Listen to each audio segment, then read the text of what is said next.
ఈ ఎన్నికల్లో ఏపీలో సంచలనానికి కారణమైన జనసేన మరో బృహత్తర కార్యక్రమానికి శ్రీకారం చుట్టింది. క్రియాశీల సభ్యత్వాలను పెంచుకునేలా అడుగులు వేస్తుంది. క్షేత్ర స్థాయిలో బలం పెంచుకునేలా వ్యూహాలు రచిస్తుంది.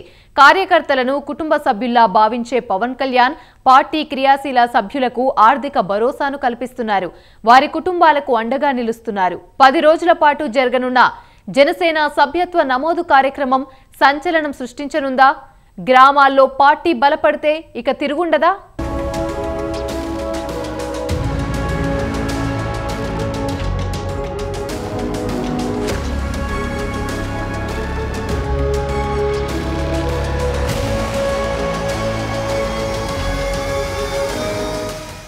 జనసేన అధినేత పవన్ కళ్యాణ్ పార్టీని బలోపేతం చేసేందుకు గట్టి ఫోకస్ పెట్టినట్టు తెలుస్తోంది. ఇందులో భాగంగానే సభ్యత్వ నమోదుకు శ్రీకారం చుట్టారు. 2 తెలుగు రాష్ట్రాలలో భారీగా సభ్యత్వాన్ని చేర్పించాలనే విధంగా నాయకులకు కార్యకర్తలకు సైతం ఆదేశాలు జారీ చేసినట్టుగా వార్తలు వినిపిస్తున్నాయి.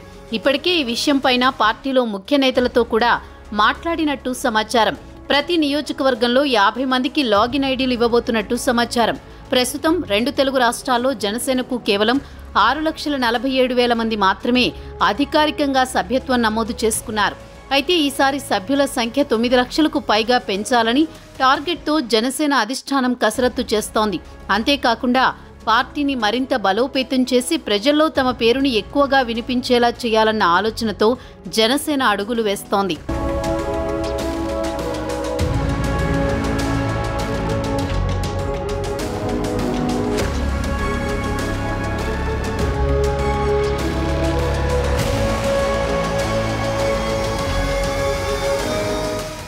పది రోజుల పాటు సభ్యత్వ నమోదు కార్యక్రమాలు జరుగుతాయని, ఇందుకోసం పార్టీ యంత్రాంగం మొత్తం కూడా కదిలి రావాలి అంటూ పవన్ కళ్యాణ్ ఆదేశాలు జారీ చేసినట్టు తెలుస్తోంది. పార్టీ పెట్టి ఇప్పటికీ దశాబ్దం గడిచిపోయిన సంగతి తెలిసిందే. 2024 ఎన్నికల్లో కూటమిలో భాగంగా పవన్ కళ్యాణ్తో పాటు తమ పార్టీ నేతలు నిలబడిన ప్రతి చోట కూడా భారీ విజయాన్ని అందుకున్నారు. ఇప్పుడు ఆంధ్రప్రదేశ్ డిప్యూటీ సీఎంగా కూటమి ప్రభుత్వంలో కీలకంగా వ్యవహరిస్తున్నారు పవన్ కళ్యాణ్.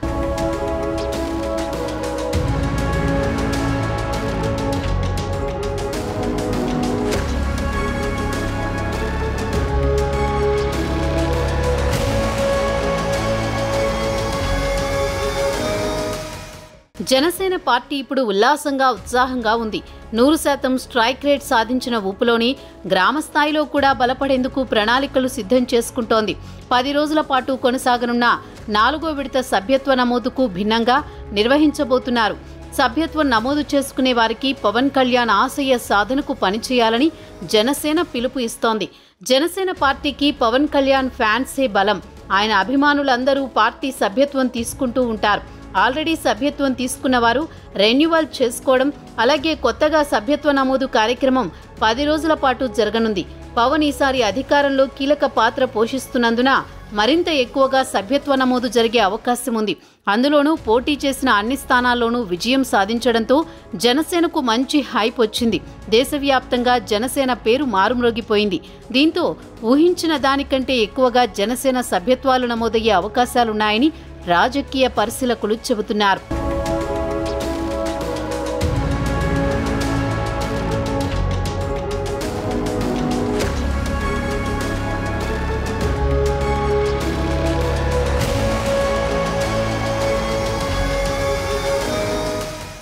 అన్ని రాజకీయ పార్టీలు వేరు, జనసేన వేరు. కార్యకర్తలకు అధిక ప్రాధాన్యత ఇచ్చే పార్టీగా జనసేనకు గుర్తింపు ఉంది.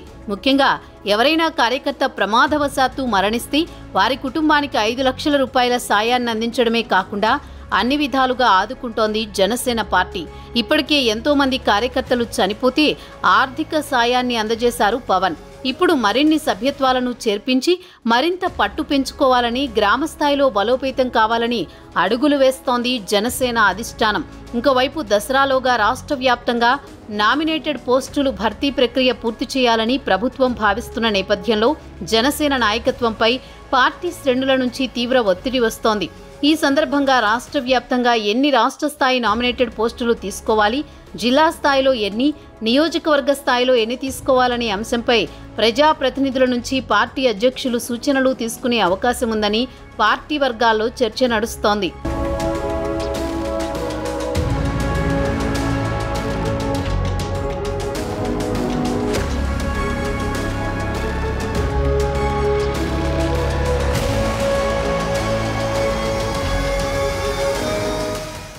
అసెంబ్లీ ఎన్నికల్లో టీడీపీ, జనసేన, బీజేపీ పొత్తు పెట్టుకుని ఎన్నికలకు వెళ్లి ఘన విజయం సాధించిన సంగతి తెలిసిందే. ఈ విజయంలో జనసేన కీలక పాత్ర పోషించిందని, జనసేన లేకపోతే తమకు ఈ స్థాయిలో విజయం దక్కి ఉండేది కాదని స్వయంగా టీడీపీ అధినేత చంద్రబాబు ప్రకటించారు. ఇక జనసేనకు పొత్తులో భాగంగా కేటాయించిన 21 అసెంబ్లీ, 2 పార్లమెంటు స్థానాల్లో ఆ పార్టీ అభ్యర్థులు గెలుపొందడం జనసేనకు ఉత్సాహాన్ని కలిగించాయి. ప్రభుత్వంలోనూ కీలక భాగస్వామ్యంగా ఉండడం, ప్రాధాన్యమున్న పదవులను తీసుకోవడంతో జనసేన ప్రభావం మరింత పెరిగింది. ఈ క్రేజ్ మరింతగా పెంచుకునేందుకు క్రియాశీలక సభ్యత్వ నమోదు కార్యక్రమం ఉపయోగపడనుంది. పార్టీ కోసం కష్టపడిన కార్యకర్తలకు మనమంతా ఉన్నామనే భరోసాను క్రియాశీలక సభ్యత్వం ఇస్తుందని నాదెండ్ల మనోహర్ అన్నారు. గత ఎన్నికల్లో 100% స్ట్రైక్ రేటుతో జాతీయ స్థాయిలో చర్చించుకునేలా పార్టీ విజయం సాధించడానికి ఇంత కష్టపడ్డామని నాదెండ్ల అన్నారు. క్రమక్రమంగా ఏపీలో సొంతంగా బలం పెంచుకునే విధంగా జనసేన ఫోకస్ చేస్తోంది. ఇదే మనం దెబ్బతిన్న మన పరాజయం కానీ, మనం తిన్న దెబ్బలు కానీ ఇంకెవరన్నా తగిలిండుంటే కనీసం ఒక పక్షం రోజులు కూడా నడిపేవారా అని అనిపిస్తుంది. మీరు చూశారు, ఒక రాష్ట్రానికి ముఖ్యమంత్రిగా చేసిన వ్యక్తి ఓడిపోగానే అసెంబ్లీలు కూడా లేకుండా వెళ్ళిపోయారు. ఓటమి అంత భయపడుద్ది మనిషిని. అలాంటిది మనకి ఎంత జనబలం ఉండి ఒక్క సీటు కూడా గెలుచుకోలేని పరిస్థితుల్లో ఏదో ఒకటి వస్తే ఆ వ్యక్తిని వాళ్ళు తీసుకెళ్ళిపోయి అలాంటి పార్టీకి 100% మనం స్ట్రైకింగ్ రేట్తో కొట్టడం చాలా చాలా అద్భుతమైన విషయం. 21 ఒకలా చూస్తే పెద్ద నెంబర్ కాకపోవచ్చు 175లో, కానీ 175 రోజున 164 గెలవడానికి మనం తీసుకున్న ఈ 21 ఒక వెన్నెముకగా అయిపోయింది ఈ కూటమి విజయాన్ని. ఇది మామూలు విజయం కాదు.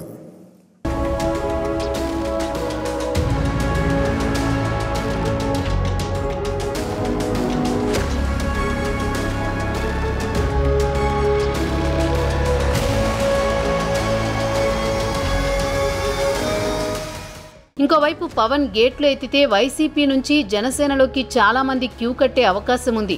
త్వరలో వైసీపీ నుంచి ఉత్తరాంధ్ర, కోస్తా జిల్లాలకు చెందిన నేతలు పెద్ద ఎత్తున జనసేనలో చేరబోతున్నారని తెలుస్తోంది. అందుకే ముందుగానే వైసీపీ క్యాడర్ కూడా పార్టీ ఫిరాయించే అవకాశాలు ఉన్నాయి. జనసేన పార్టీ కార్యకర్తల సంక్షేమానికి ప్రాధాన్యత ఇస్తుంది.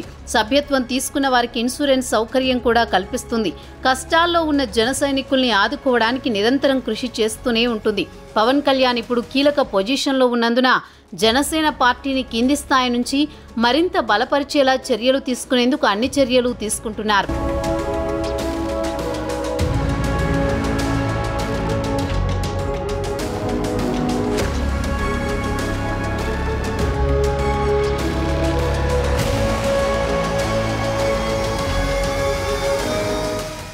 ప్రపంచంలో యువతలో అత్యధికంగా ఫాలోయింగ్ ఉన్న ఏకైక నాయకుడు పవన్ కళ్యాణ్ మాత్రమే. కరడుగట్టిన అభిమానులకు కొదవలేదు.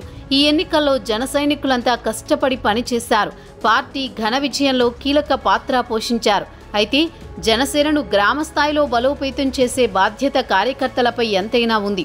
ఆ దిశగా వారందరినీ నడిపించేలా అధిష్టానం కసరత్తు చేస్తోంది. ఈ ఎన్నికల్లో పోటీ చేసింది తక్కువ సీట్లలోనే అయినా స్ట్రైక్ రేట్ పరంగా ప్రపంచంలోనే సరికొత్త రికార్డ్ క్రియేట్ చేసింది. ఇక వచ్చే ఎన్నికల నాటికి మరింత బలం పెంచుకోవాలంటే సంస్థాగతంగా స్ట్రాంగ్ కావాలి. వచ్చే ఎన్నికల్లో కూడా కూటమిలోనే జనసేన పోటీ చేసినా అప్పుడు మరిన్ని సీట్లు పొత్తులో దక్కించుకోవాలంటే క్షేత్రస్థాయిలో పార్టీ బాగా బలపడాలి.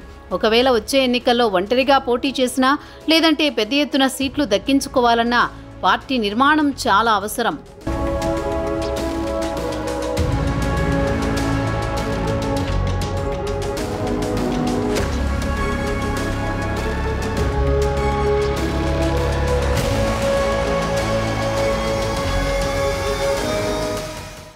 ఎన్నికల్లో తక్కువ స్థానాల్లో పోటీ చేసిన జనసేన రాష్ట్రం కోసం త్యాగం చేసిందని చెప్పాలి. జనసేన త్యాగాన్ని చంద్రబాబు కూడా గుర్తించారు. త్వరలోనే భర్తీ చేయబోతున్న నామినేటెడ్ పదవుల్లో జనసేనకు పెద్దపీట వేసేందుకు బాబు కూడా సిద్ధంగా ఉన్నారు. పొత్తులో టికెట్ రాకపోయినా నిస్వార్థంగా కష్టపడిన నేతలకు నామినేటెడ్ పదవులు దక్కనున్నాయా? జనసేన బలోపేతానికి నామినేటెడ్ పదవులు కీలకం కానున్నాయా?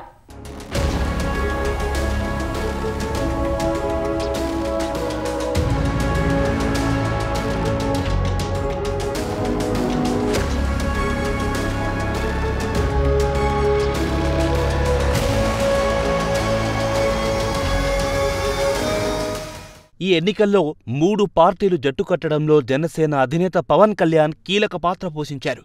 కూటమికి వచ్చిన భారీ మెజార్టీకి క్రెడిట్ పవన్ కళ్యాణ్దే అని చెప్పొచ్చు.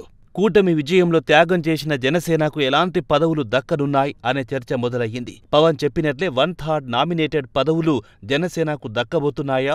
ఇప్పుడు జనసేన శ్రేణులు చర్చనీయాంశమవుతున్న ప్రశ్నలివే. ఎందుకంటే త్వరలో నామినేటెడ్ పదవుల భర్తీ ఉంది. ఈ తరుణంలో ఆశావహులంతా పవన్తో సంప్రదింపులు జరుపుతున్నారు. పవన్ అయితే పొత్తులో భాగంగా టికెట్ రాకపోయినా జనసేన పార్టీ కోసం అహర్నిశలు పనిచేసిన వారికి పదవుల పంపకంలో ప్రాధాన్యత దక్కబోతున్నట్లు తెలుస్తోంది. నమ్మితే గుండెల్లో పెట్టుకునే పవన్ పార్టీ కోసం ఏమీ ఆశించకుండా పనిచేసిన వారిని అందలం ఎక్కించబోతున్నట్లు తెలుస్తోంది.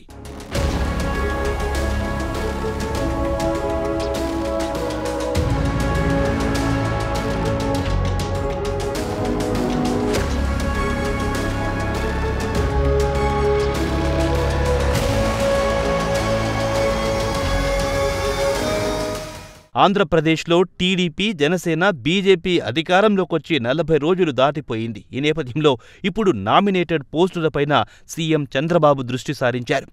ఇప్పటికే ఆయన పార్టీ కోసం కష్టపడిన నేతల జాబితాను సిద్ధం చేశారని తెలుస్తోంది. ఈ జాబితాను గ్రామస్థాయి, మండల స్థాయిలో కార్యకర్త, నాయకులిచ్చిన ఫీడ్బ్యాక్తో సరిపోల్చుకుంటున్నారు. మొన్నటి ఎన్నికల్లో ఆయా గ్రామాల్లో, మండలాల్లో, పట్టణాల్లో పార్టీ కోసం నిజంగా కష్టపడిందెవరు? పార్టీ కోసం ఖర్చు పెట్టుకుందెవరు? వైసీపీ ప్రభుత్వం హయాంలో కేసులు ఎదుర్కొన్నవారు, ఆర్థికంగా నష్టపోయిన వారు, ఇలా అన్ని వివరాలను చంద్రబాబు తెప్పించుకున్నారని తెలుస్తోంది. పార్టీ కోసం అంకిత భావంతో కష్టపడిన వారికి నామినేటెడ్ పదవులు ఇవ్వాలని చంద్రబాబు నిర్ణయించుకున్నారు.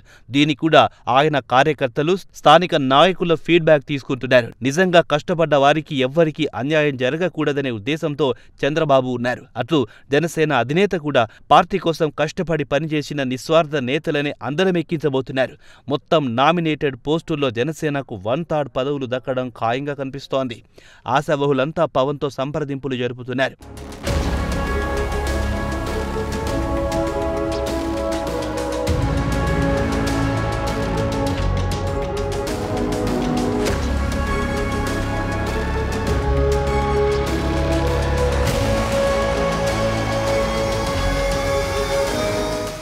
ఏపీ వ్యాప్తంగా 191 వ్యవసాయ మార్కెట్ కమిటీలున్నాయి. అలాగే 1700కు పైగా దేవాలయ కమిటీలు, 800కు పైగా నీటి సంఘాలు, 256 సహకార సంఘాల పదవులు నామినేటెడ్ విధానంలోనే భర్తీ చేస్తున్నారు.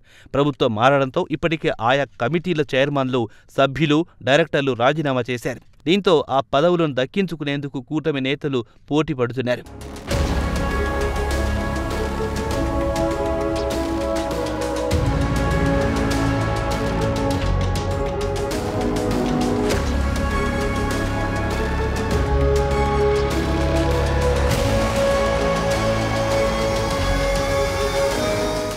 కార్యకర్తలను కన్నబిడ్డల్లా చూసుకునే పవన్ ఇంకోవైపు గెలిచిన ఎమ్మెల్యేలు, ఎంపీలను సత్కరించి వారికి పలు సూచనలు చేశారు. ఈ సందర్భంగా పవన్ జనసేన నాయకులనుద్దేశించి కీలక వ్యాఖ్యలు చేశారు.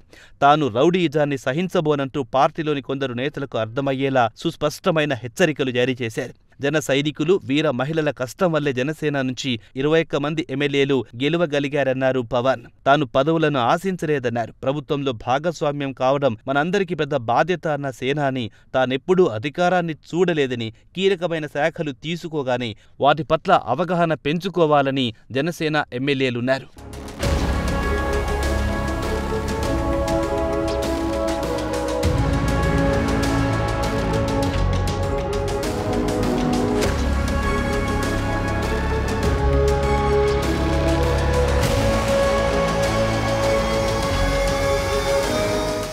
ప్రస్తుతం జనసేన అధికారంలో భాగస్వామిగా ఉంది. పవన్ చరిష్మా చూస్తే టాప్ రేంజ్లో ఉంది. జనసేన అధికారంలో ఉండడంతో పార్టీని బలోపేతం చేసుకోవడం చాలా ఈజీ. అందుకే నామినేటెడ్ పదవులతో పాటు స్థానిక సంస్థల ఎన్నికల్లో ఎక్కువ అవకాశాలు దక్కించుకోబోతున్నారు. వచ్చే ఎన్నికల నాటికి క్షేత్రస్థాయిలో పార్టీని బలోపేతం చేసుకుంటే అప్పటికి మరిన్ని సీట్లు గెలుచుకునే అవకాశం ఉంటుంది.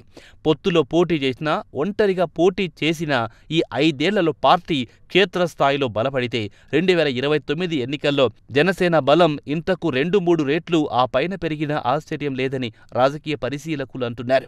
మన నాయకులందరికీ కూడా నా విన్నపం, ఎవరిని కూడా వైసీపీ నాయకుల్ని కానీ ప్రత్యర్థి పార్టీకి సంబంధించిన ఎవరు కానీ వాళ్ళు మన శత్రువులు కాదు. వాళ్ళు ఇంక్లూడింగ్ వైసీపీ కూడా మనకు శత్రువులు కాదు, మన ప్రత్యర్థులే. రాజకీయ పార్టీ వాళ్ళు మన శత్రువులుగా పరిగణించవచ్చేమో నాకు తెలియదు, అలాగే చేశారు వాళ్ళు. కానీ మనం వాళ్ళని శత్రువులుగా పరిగణించట్లేదు. ఈ మెసేజ్ మీరు దయచేసి లోతుగా మీరు అర్థం చేసుకోవాలి. వాళ్ళని పీడించడం కానీ వాళ్ళు చేసిన తప్పులు మనం చేయకూడదు. అలా అని చెప్పి మనం ఏం చేతులు కట్టుకుని ఏం లేవు. వాళ్ళు చేసిన తప్పులు ఉంటే చట్టం ప్రకారం మన పివి నరసింహారావు గారు ఉటంకించినట్టుగా మన పిఠాపురం సభలో కూడా చెప్పాను. చట్టం ఏ పనులు చేయాలో ఆ పనులు చేసుకెళ్ళిపోతూ ఉంటుంది. కానీ కక్ష సాధింపుగా కూర్చోబెట్టి వాళ్ళని వేధించడం కానీ, సామాజిక మాధ్యమాల్లో నిందించడం కానీ, అలాగే ఎవరిని కూడా వ్యక్తిగత దూషణకి దూరంగా ఉండమని నేను అందరినీ కోరుకుంటా ఉన్నాను. నిజంగా యుద్ధం వస్తే మటుకు, గొడవే వస్తే మటుకు అది వెనకాడం, అది మీ అందరికీ తెలుసు. భావంలో ఉన్న తీవ్రత మనకు భాషలో చూపించక్కర్లా.